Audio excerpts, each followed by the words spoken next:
Hello and welcome to the first Ask Tonya.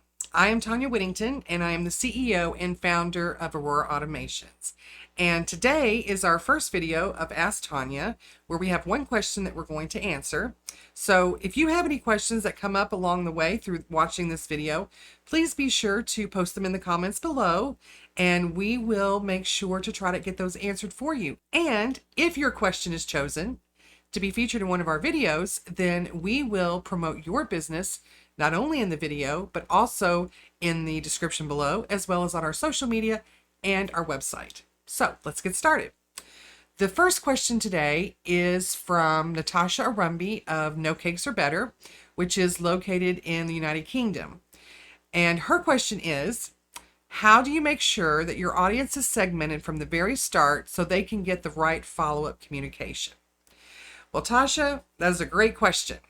And it really starts with planning. Planning is the key to making sure that you have all of your ducks in a row.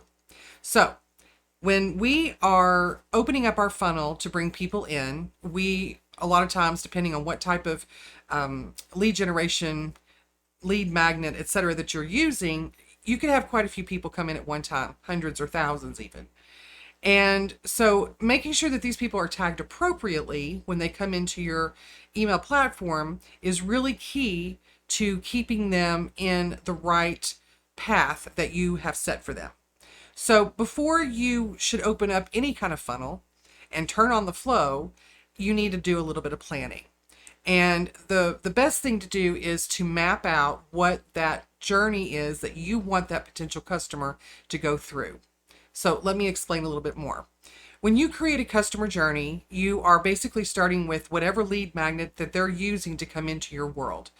As they go through that journey, you have different steps along the way that you are introducing them to either new content, or maybe it is a new product, whatever it could be.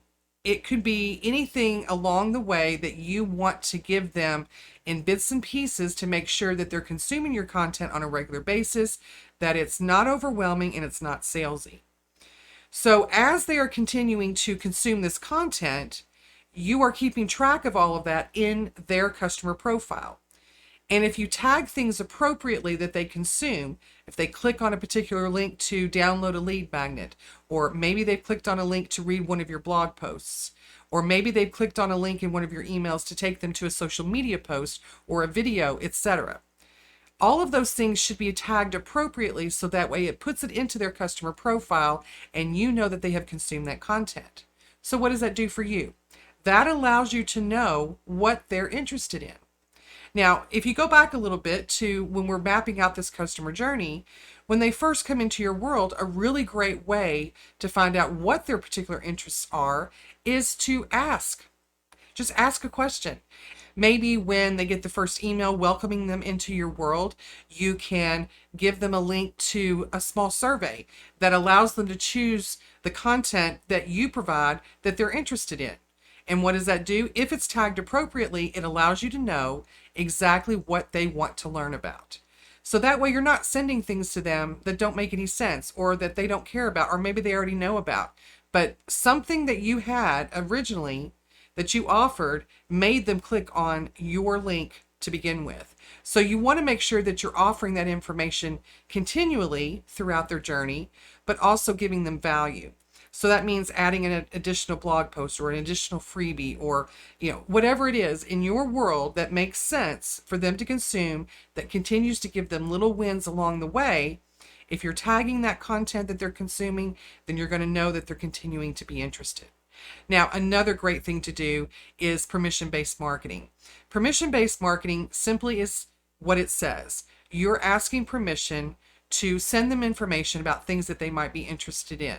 And that could be just as simple as in an email, click this button if this is something you're interested in, or click this button if this is something that you're interested in. It could be different topics than what they came in for originally, but you're giving them the choice. That's what permission-based marketing is. And if that's something that you'd like to learn more about, definitely drop that in the comments below and I'll do an entire video just on that. But moving on, throughout the emails that you send to them through this journey that you've created, everything that you offer them, whether it's a click to access a blog post, or maybe it's another download, or it's a piece of content that you have on your social media. Whatever it is, make sure that you tag it. And make sure that the tags make sense to you, so that when you go back later on, you can then say, well, I want to send an email to everyone who was interested in X topic.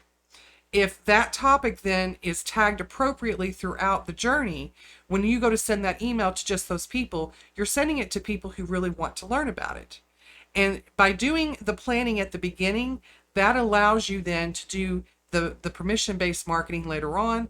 It allows you to offer more content or value or new products that come up along the way, and you know that they're interested in it.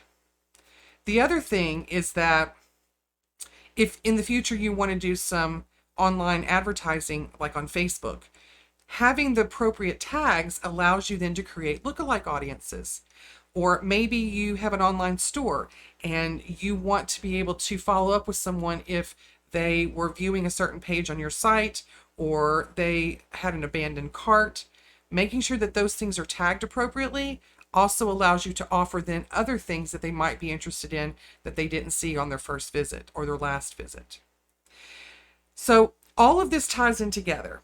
Making sure that you create the plan, the customer journey that you want them to go on, and then fulfilling each one of those steps along the way with lots of value, other offers, and making sure that all of it is tagged appropriately will allow you then to keep track of where they are, make sure that they're getting the right information, and allowing you then in the future to offer additional content or offers along the way.